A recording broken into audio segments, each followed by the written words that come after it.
বিদ্যাপতি, মা মা মা, তুমি আমার ডাকে সাড়া দিয়েছো মা?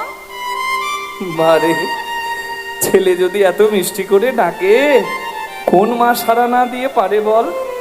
কি চাস তুই বাবা? মা, গঙ্গা জলে তুলসী পাতা দিলে নাকি শ্রী বিষ্ণুর চরণে যায়, বেল পাতা দিলে নাকি মহাদেবের চরণে যায়। আমি তো শৈব ভক্ত, আমি শিবের পূজা করব। আমি তোমার জলে বেলপাতা দিলাম, তুমি আমার দেওয়া বেলপাতা আমার মহাদেবের কাছে পৌঁছে দেবে মা? নিশ্চয় দেব। মহাদেবের কৃপা পাবি তুই, আমি আশীর্বাদ করলাম। আমি মহাদেবের জটায় থাকি, তাই আমার নাম জটা শঙ্করী। আমি মা গঙ্গা তোকে আশীর্বাদ করি, তুই মহাদেবের সাক্ষাৎ কৃপা পাবি। আর শোন, আর কোনোদিন কাঁদবি না মা নাই বলে। চোখের জল মোছ, আয় আমার কোলে। আজ থেকে আমি তোর মা, তুই আমার ছেলে। নিতাই গৌর হরি বল। প্রেম দিয়ে জগতে অনেক কিছু জয় করা যায় মা। প্রেমানন্দ মহারাজ বৃন্দাবনে দুরারোগ্য কিডনির রোগে আক্রান্ত হয়েও কত উপদেশ দিচ্ছে সকল মানুষের তরে। কতজন তার কথাই জীবন সুন্দর করে নিল। পুলিশ প্রশাসন, সৈন্য দেশের মঙ্গলের জন্য, আর সাধু বিশ্বের কল্যাণের জন্য। সাধু সঙ্গ সর্বশাস্ত্রে কয়, লবমাত্র সাধু সঙ্গ সর্বসিদ্ধি হয়। গঙ্গাসাগরের মেলায় অনেক সাধু আসে, জয়দেবের মেলায় অনেক সাধু আসে। হতে পারে সাধুর চুলে বড় বড় জটায় কোনো উকুন ঢুকে আছে, পোকা পোকা উকুন। উকুনটা সাধুর চুলে থাকে, সাধুকে ছুঁয়ে থাকে, সাধুর রস পান করে। তাহলে আমাকে বলুন, উকুনটা সৎসঙ্গ করছে? উকুনটার কোনো চৈতন্য হচ্ছে? কিচ্ছু হচ্ছে না, কিচ্ছু হচ্ছে না। উকুনটার কি হচ্ছে? সাধুকে ছুঁয়ে থাকা সাধু সঙ্গ নয়, সাধুর সঙ্গে বেরিয়ে বেড়ানো সাধু সঙ্গ নয়, সাধুর কথায় নিজের জীবনকে সুন্দর করাটা সাধু সঙ্গ হয়নি। তাই গৌর প্রেমানন্দে হরি বল। প্রেমানন্দ মহারাজ এত প্রেমের তিনি সাধু, তিনি সবাইকে প্রেম দান করেন, কারোর প্রতি কোনো বিদ্বেষ নাই। তাই জগতে সবাই তাকে ভালোবাসে। বাঁকে বিহারীকে দেখার যত ভিড়, অক্ষয় তৃতীয়ার দিনে 365 দিন বাঁকে বিহারী মন্দিরে বাঁকে বিহারী চরণ দেখতে পাবেন না, একটা দিন পাবেন, সেটা হলো অক্ষয় তৃতীয়ার দিন। তাই মানুষ ভিড় করছে, লাখ লাখ মানুষ বৃন্দাবনে। বাঁকে বিহারীকে দেখার অক্ষয় তৃতীয়াতে যত ভিড়, প্রেমানন্দ মহারাজজিকে দেখার তত ভিড়। মানে ভগবানকে দেখার যত ভিড়, তার ভক্তকে দেখার তত ভিড়। ধন্য নিতাই গৌর প্রেমানন্দে হরি হরি। জয় রাধে। এই জন্য সাধু সঙ্গে জীবনটাকে সুন্দর করতে হবে। যার প্রেম আছে হরি বল, সে জগৎ জয় করে নেবে। মা গঙ্গার আশীর্বাদ পেল, মা মরা ছেলেটা মা গঙ্গাকে মাতৃরূপে পেল। মা গঙ্গা আশীর্বাদ দিয়ে বলল, যা যা, তুই শিবের পূজা কর, তুই মহাদেবের কৃপা পাবি। বিদ্যাপতি ডুবে গেল শিবের পূজায়। 9 বছর বয়সে বিদ্যাপতির পৈতে হলো। ব্রাহ্মণের ছেলে তো, তাই উপবীত ধারণ করে ব্রহ্ম জ্ঞান অর্জন করে ব্রহ্ম জানায়তে ব্রাহ্মণ হলো। আর 9 থেকে 18 বছর, টানা 9 বছর নিত্য শিবের পূজা করলো। একদিন মহাদেব বাধ্য হলো বিদ্যাপতির কাছে কৃপা করতে, সাক্ষাৎ এসে দাঁড়াতে। বিদ্যাপতি জয় দিচ্ছে, আপনারা চাইলে জয় দিতে পারেন। আমাকে সবাই আশুতোষ বলে, কারণ আমি অল্পতেই খুশি হই। তোর বাবা, তোর পূর্বপুরুষ সবাই আমার চরণে বেলপাতা দিয়ে আমাকে ডেকেছে, আমি কাউকে সাক্ষাৎ কৃপা করতে আসিনি। কিন্তু আমি তোর কাছে আসতে বাধ্য হলাম, কারণ তুই সবার থেকে আলাদা।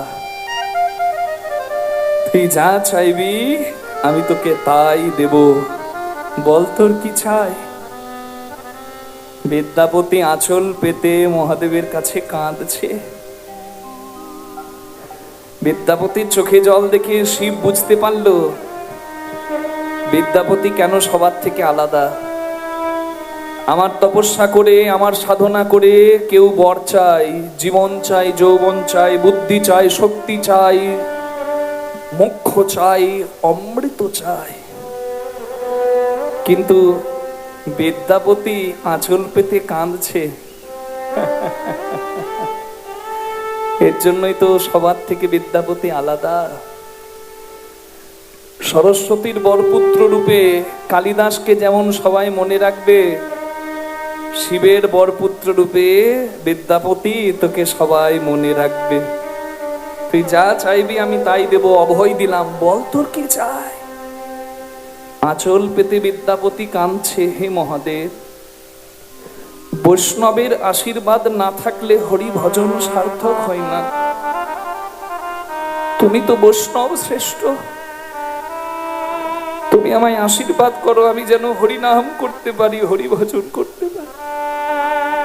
আমার বংশে আজ পর্যন্ত কেউ হরি নাম করেনি, সবাই শিব পূজা করেছে। আমিও শিবের পূজারী হয়ে শিব পূজা করি। জীবনে যতদিন বাঁচব শিবের পূজা করব। কিন্তু আমি জানতে পেরেছি আমি যে শিবের পূজা করি, আমার সেই শিব পঞ্চমুখে হরি নাম করে, রাম নাম করে।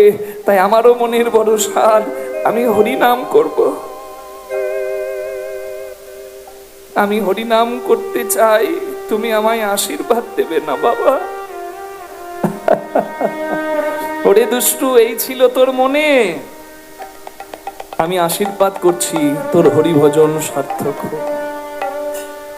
কেউ হরি নাম করলে শিব খুশি হয় বাবা, ঠিক যেমন কেউ শিবের পূজা করলে হরি খুশি হয়। প্রমাণ কোথায়? শিব পুরাণে শ্রীফলের জন্ম কোথায়? এই যে জগতে শিব পূজায় মিষ্টি বেল দেওয়া হয়, মিষ্টি বেলের জন্ম হলো কি করে? শিব পুরাণে শ্রীফলের জন্ম কথাই বলা আছে। আমি বলছি আপনাদের সামনে। মা লক্ষ্মী নারায়ণের চরণ সেবা করছে, তার নারায়ণ বলছে, লক্ষ্মী তুমি আমার বড় প্রিয়। মা লক্ষ্মী বলছে, আমি তো জানি আমি প্রিয়, আর কে প্রিয়? বলে সত্যি বলবো? বলে হ্যাঁ প্রভু, তুমি সত্যিই বলো। বলে যে আমার শিবের প্রিয় সে আমারও প্রিয়। হ্যাঁ, এ তোমার কি কথা প্রভু? শিবের প্রিয় যে জন সে তোমারও প্রিয়? কই আমি তো শিবের প্রিয় হতে পারিনি, আমি তো কোনোদিন শিব পূজা করিনি। তাহলে শিবের পূজা আমি যদি করি তুমি খুশি হবে? বলে নিশ্চয়ই। নারায়ণের এটাই ছিল ইচ্ছা, লক্ষ্মী শিবের পূজা করবে। মা লক্ষ্মী স্বামীর মন রাখার জন্য, স্বামীর খুশির জন্য শিব পূজা শুরু করলো। বৈকুণ্ঠে 108টা পদ্ম দিয়ে প্রতিদিন শিব পূজা মা লক্ষ্মী করে। একদিন মহাদেব লক্ষ্মীর ভক্তি পরীক্ষা করতে দুটো পদ্ম লুকিয়ে নিলেন। পূজার আসনে বসে মা লক্ষ্মী দেখলেন দুটো পদ্ম নাই। মা লক্ষ্মী ভাবছেন, নারায়ণ তো বারবার বলেন আমার যুগল স্তন যেন যুগল শ্বেত পদ্ম, সাদা পদ্ম। পূজার আসন ছেড়ে তো উঠতে নাই। আর দুটো পদ্মের যখন অভাব, তখন আমার স্তন পদ্ম যুগল আমি শিবের চরণে পদ্মরূপে বলিদান করব। স্বামীর খুশির জন্য, স্বামী খুশি হবে বলে নারী নিজের স্তন বলিদান করছেন। এই জন্যই তো সনাতন ধর্মে নারীর পূজা হয় দেবী রূপে। নারী দুর্গা, নারী কালী, নারী শক্তি হয় ভূপালী, নারীর পায়ে দেয় অঞ্জলি কৃষ্ণ গুণদান। মা লক্ষ্মী নিজের যুগল স্তন পদ্মরূপে বলিদান করলেন শিবের চরণে।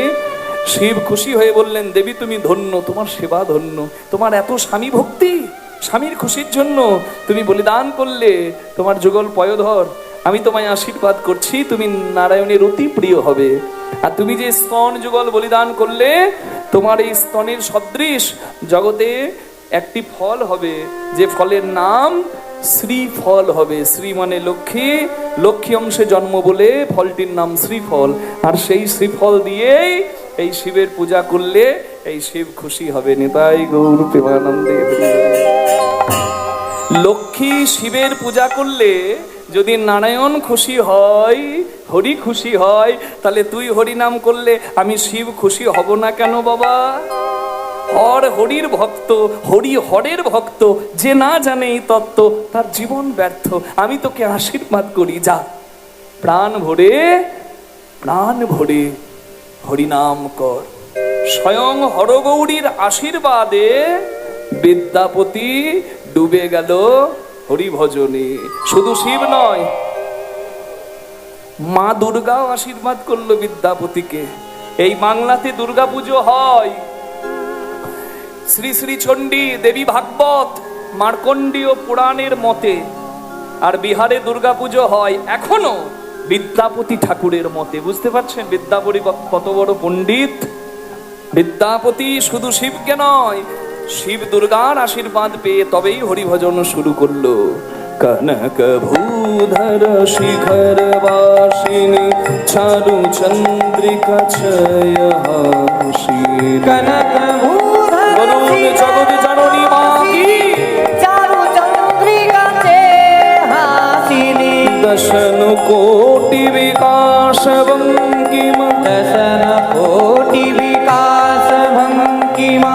তুলিত চন্দ্রকলে কনক ভূধর শিখর বাসিনী চারু চন্দ্রিকা ছয়হাসিনী। কনক ভূধর শিখর বাসিনী চারু চন্দ্রিকা ছয়হাসিনী। কনক ভূধর শিখর বাসিনী চারু চন্দ্রিকা ছয়হাসিনী। এটিও বিদ্যাপতির লেখা পদ, বৈষ্ণব পদাবলী। কনক মানে সোনা, ভূধর মানে পর্বত, শিখর মানে চূড়া, বাসিনী মানে বাস করে। সোনার পর্বতের উপর সোনার মা বাস করে। মা যখন হাসে, মায়ের একটা দাঁত বেরিয়ে এলে যেন মনে হয় পূর্ণিমার না হলেও এক কণা প্রতিপদে চাঁদ অন্ধকার আকাশে উঠেছে। কিন্তু সেই মা যখন অসুর দলনী, সেই মায়ের তখন কি রুদ্র রূপ। অষ্ট ভৈরবী শালিনী করো কপাল কদম্ব মালিনী। ভৈরবী শালিনী করো কপাল কদম্ব মালিনী। তনুজ শোণিত পিশীত বর্ধিত তারণ প্রবলে মা।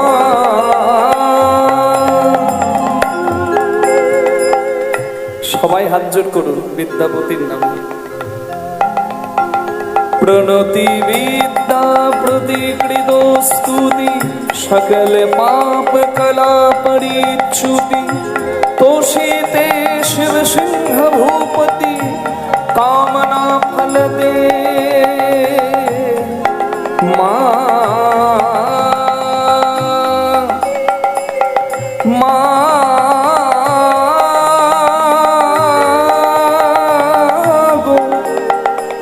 মা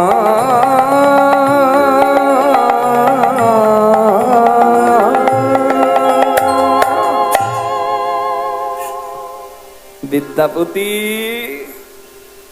তুই গঙ্গার আশীর্বাদ পেয়েছিস, মহাদেবের আশীর্বাদ পেয়েছিস। আমি জগৎ জননী মা দুর্গা, আমিও তোকে আশীর্বাদ করলাম।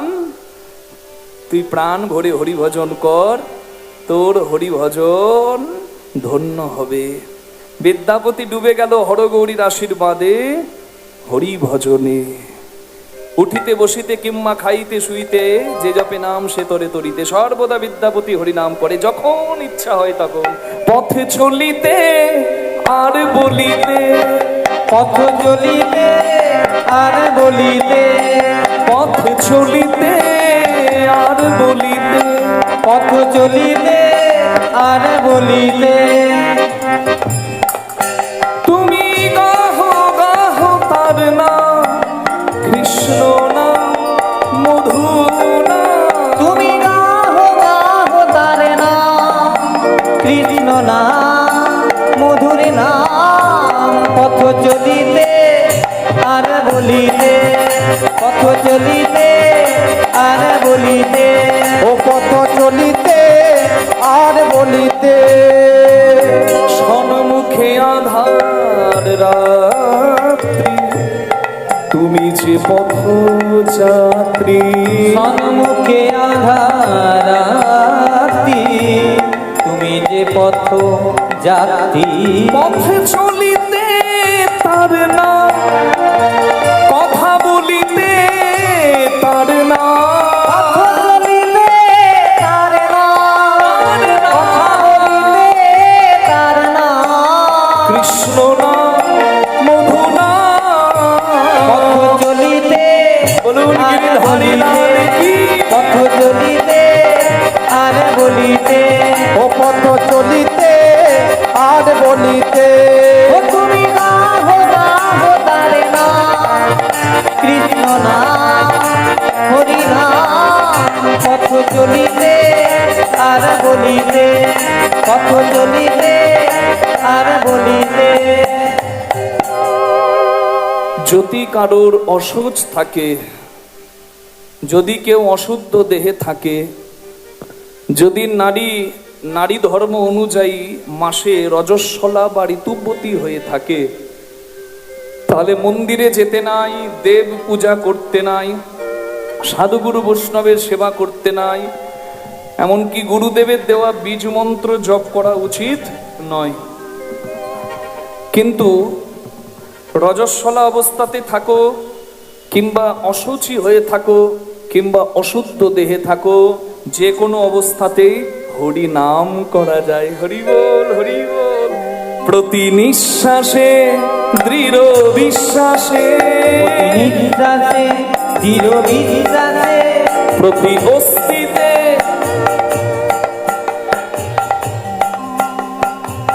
লহ হরি নাম, গাহ গাহ তার নাম, কৃষ্ণ নাম মধু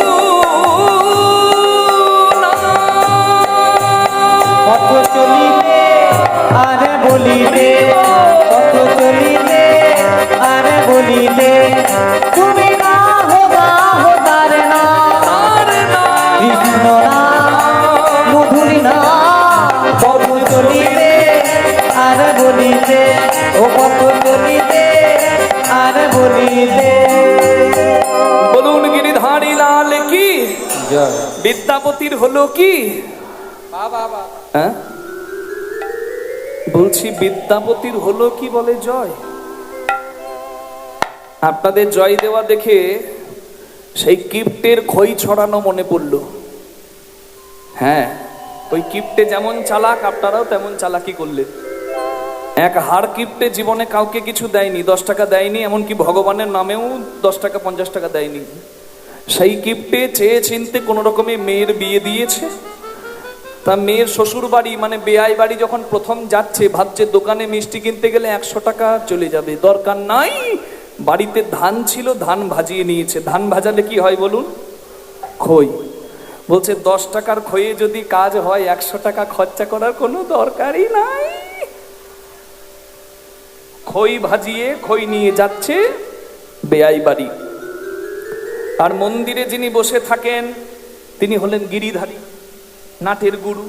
মুখে হাসি, হাতে বাঁশি, পীর পীর করে বাঁশি বাজায় আর আঙ্গুলের ইশারায় জগৎকে নাচায়। কি গোবিন্দ মন্দিরে বসে চিন্তা করছে, জীবনে আমার মন্দিরে 10 টাকা 50 টাকা দিল না, আর বেয়াইকে খই খাওয়াতে যাচ্ছে। হতচ্ছাড়া, তোর বেয়াইকে খই খাওয়ানো করাচ্ছি দাঁড়া। খই নিয়ে যখন যাচ্ছে রাস্তায়, কাল বৈশাখী ঝড় দিয়ে দিয়েছে গোবিন্দ কৃপা করে। আর এমন ঝড় এলো, হ্যাঁ একবার হাতের খইগুলো উড়ে চলে গেল। তো খই যখন উড়ে যায়, কিপ্টের বুক ফেটে যায়, বলে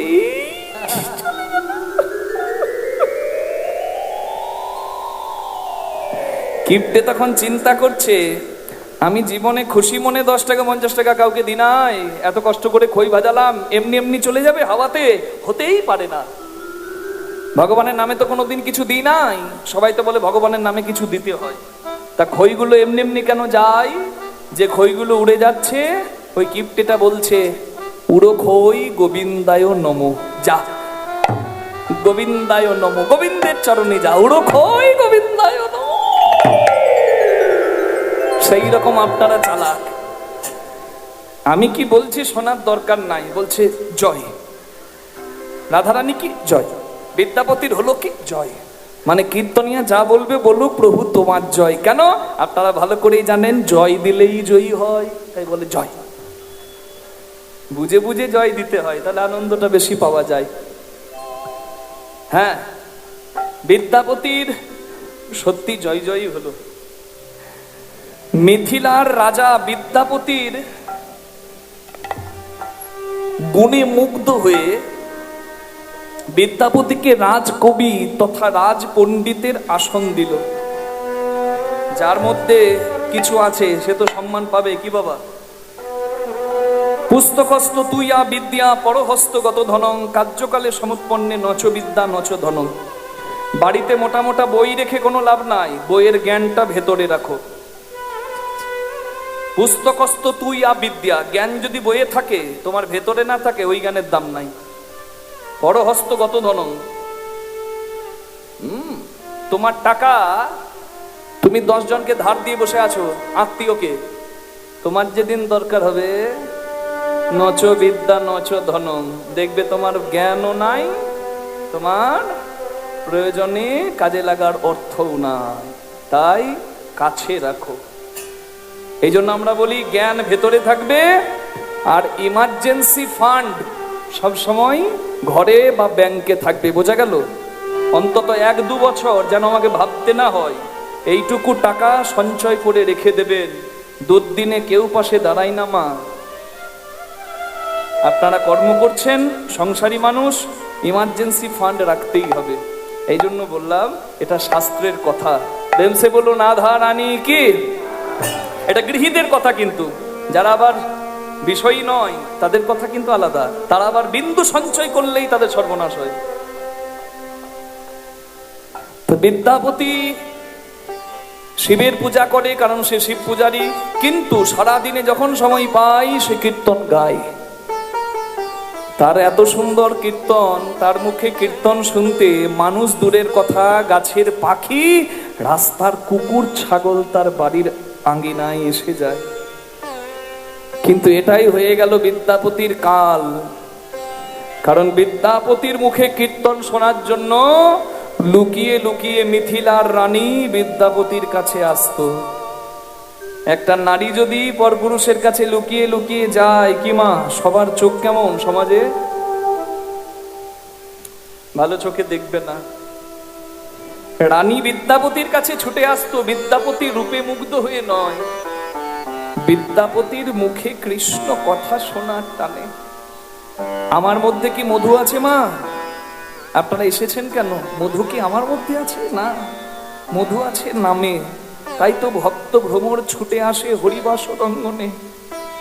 বিদ্যাপতির মুখে কৃষ্ণ নাম শুনতে রানী বড় ভালোবাসত, কারণ রানীও কৃষ্ণ প্রেমী। কিন্তু সমাজ বুঝলো না, তাই বিদ্যাপতি ধিক্কারে ভেবেছিল আমি সংসার করব না, ধিক্কারে বিদ্যাপতি সংসার করলো। ভাবলো সংসার হইতে হয়তো সুখ পাবো, তাই মহামায়া নামে একটি নারীর সঙ্গে বিদ্যাপতির বিয়ে হলো। দেখতে ভালো, কিন্তু কে জানতো মাকাল ফলের ভেতরটা কালো। হরিব। মহামায়া নামে কন্যা রূপে অনুপম। মহামায়া নামে কন্যা রূপে অনুপম। বিধি গড়ি আছে তারে বড় নিরূপম। বিধি গড়ি আছে তারে বড় নিরূপম। বিধি গড়ি আছে তারে বড় নিরূপম। শুভ দিনে শুভক্ষণে বিবাহ হইল। শুভ দিনে শুভক্ষণে বিবাহ হইল। পাড়া প্রতিবেশীর মনে আনন্দ হইল। পাড়া প্রতিবেশীর মনে আনন্দ হইল। আজ আনন্দ আর ধরে না গো, আনন্দ আর ধরে না গো। বিদ্যাপতির বিয়ে হলো। আনন্দ আর ধরে না গো, বিদ্যাপতির বিয়ে হলো। তাই হরি হরি হরি বলো। বিদ্যাপতির বিয়ে হলো। হরি হরি হরি বলো। বিদ্যাপতির বিয়ে হলো। হরি হরি হরি বলো। আনন্দ আর ধরে না গো, পাড়া প্রতিবেশীর মনে আনন্দ হইল।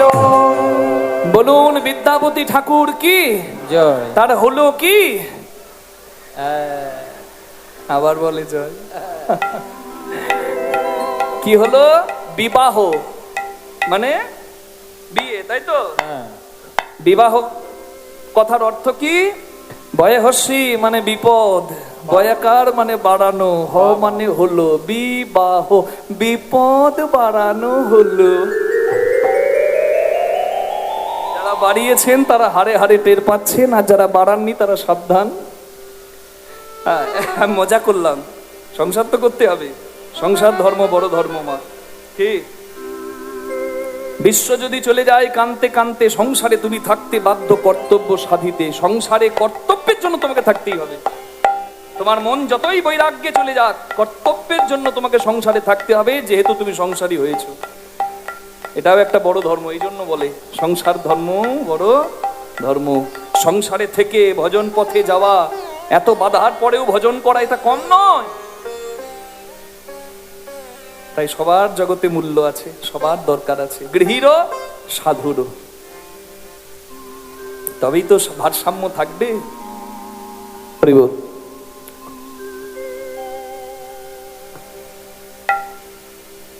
আমি বললাম বিপদ বাড়ানো হলো, না না না না না, বিপদ বাড়বে না যদি ভজনের সংসার করতে পারেন। হ্যাঁ মা, মানে স্বামী স্ত্রী দুজনেই উপার্জন করবে, রোজগার করার জন্য পাগলের মতো ছুটবে না হলেও হয়। উপার্জন দরকার আছে, একজন বাইরেটা দেখবে, একজন সংসার দেখবে, তাহলেও হয়। কিন্তু আমার কথা হলো দুজনের মতি যেন এক হয়, মতি এক হয়। মানে কর্তা ভালোবাসে কীর্তন, এই বসিরহাট, এই ঘোষবাড়ি, মানে এখানে না হলে তাকি, যেখানে কীর্তন হয় ছুটে যায় সাইকেলে বাইকে। কিন্তু গিন্নিকে যখন বলে, গিন্নি কই গো, হ্যাঁ আজকে কীর্তন শুনতে যাবো, তুমি যাবে? গিন্নি বলে ওসব আমাকে বলবে না, তুমি যাও। কেন? তোমার কীর্তন ভালো লাগে না? কীর্তন শুনলে আমার ঘুম পায়। কীর্তন শুনলে ঘুম পায়, তা তোমার কি ভালো লাগে গিন্নি? আমার ওই টিভিতে ডান্স, বাংলা ডান্স। কর্তার ভালো লাগে কীর্তন আর গিন্নির ডান্স, বাংলা ডান্স, একবারে ঝাঁটা মকুরের সংসার। তাই বলি দুজনের মতি যদি এক হয়, সেই সংসারের মতো আর আনন্দের কিছু নাই। স্বামী যদি স্ত্রীকে বলে, কই গো গিন্নি, অনেক দিনের ইচ্ছা মনে হচ্ছে পূর্ণ হবে গো, দোকানটা একটু 15 দিন বন্ধ রেখে একটু বৃন্দাবন ঘুরে এলে হয় না? হ্যাঁ কি বলো, যাবো যাবো, দোকানটা বন্ধ রেখে একটু 15 দিন বৃন্দাবনে ঘুরে আসি, খুব মন চাইছে, বুঝলে? কি বলো? ড্যাব ড্যাব করে তাকিয়ে বলছে, কি বললে আরেকবার বলো? বৃন্দাবন যাবে? মুখে মধু ঝরছে সাত সকাল বেলা থেকে, মরণ মুখে। বৃন্দাবন যাবে, পরের বছর মেয়ের বিয়ে, কাজকর্ম দোকান বন্ধ রেখে বৃন্দাবনে যাবে। আরেকবার যদি শুনেছি না খবরদার বলেছে, তাকিয়ে দেবো। যাও বৃন্দাবন, রইল মাথার উপরে বৃন্দাবন। কিন্তু তা যদি না বলে এমন বলতো, বৃন্দাবন যাবে, আহা, রাধারানী কৃপা না করলে তো ব্রজধাম দর্শন হয় না, তুমি একা যেও না, যখন যাবে আমাকেও সঙ্গে নিও, আমরা দুজন ব্রজের ধুলিতে গড়াগড়ি দেব। এই হলো সংসার। হয়তো এমন সংসার করো, না হলে বাবা বৈরাগী হয়ে থাকো, সংসার করো না। বিদ্যাপতি এমন সংসার করলো, সেই সংসার কেমন জানেন? দারুণ সংসারের চরিত্র দেখে তার পরাণে লাগে ভয়। সংসার নয় সাপের মুখে শুয়ে থাকা, না জানি কখন কি হয়।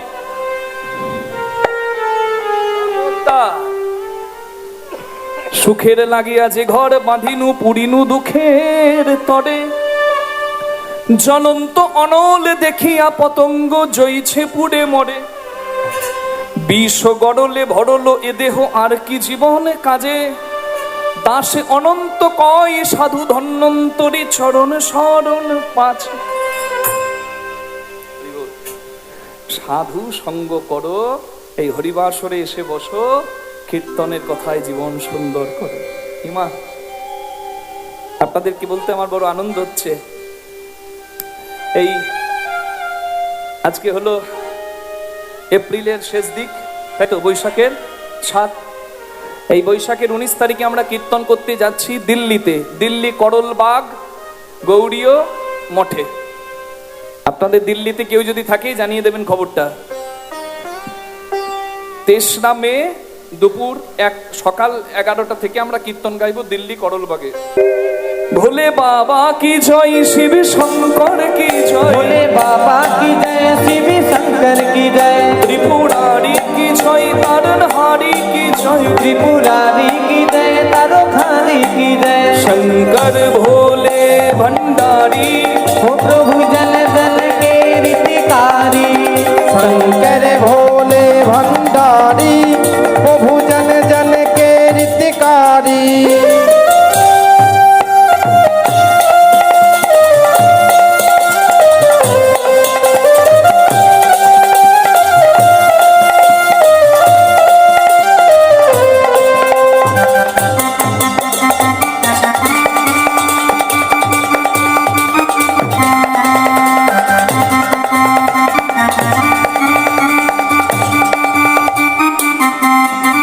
गंगा की धार जटाओं में, माथे पे चंद्र कलाओं में, गंगा की धार जटाओं में, माथे पे चंद्र कलाओं में, माला सर्पों की डाली, माला सरपों की डाली।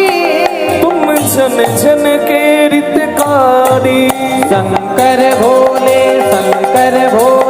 भंडारी, तुम जल जल के रीतिकारी। जटाटवी गलज्वल प्रवाहमावितस्थले गलैवलम्बितां भुजंग तुंगमालिका, डमड्डमड्डमड्डमन्निनादवड्डमर्वयं शकार छंड तांडवं तनोतु नः शिव शिवम्। जटाकटाह संभ्रम भ्रमन्निलिम्ब निर्झरी, बिलोल बीचि वल्लरी विराजमान मूर्धनि, ध्वगट ध्वगट ध्वगट ज्वलाललाल वट्ट पावके, किशोर चंद्रशेखरे रतिक प्रतीक्षणं मम।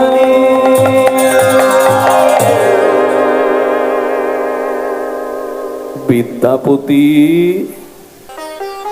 আর তার দুদিন পরে আমরা রাধারানীর কৃপায় কীর্তন করতে পৌঁছে যাব বৃন্দাবনে গৌরীয় মঠে। নিতাই গৌর প্রেমানন্দে হরি বল। 5ই মে বৃন্দাবনে দেখা হবে ব্রজবাসীদের সঙ্গে। তো সব রাধারানীর কৃপা।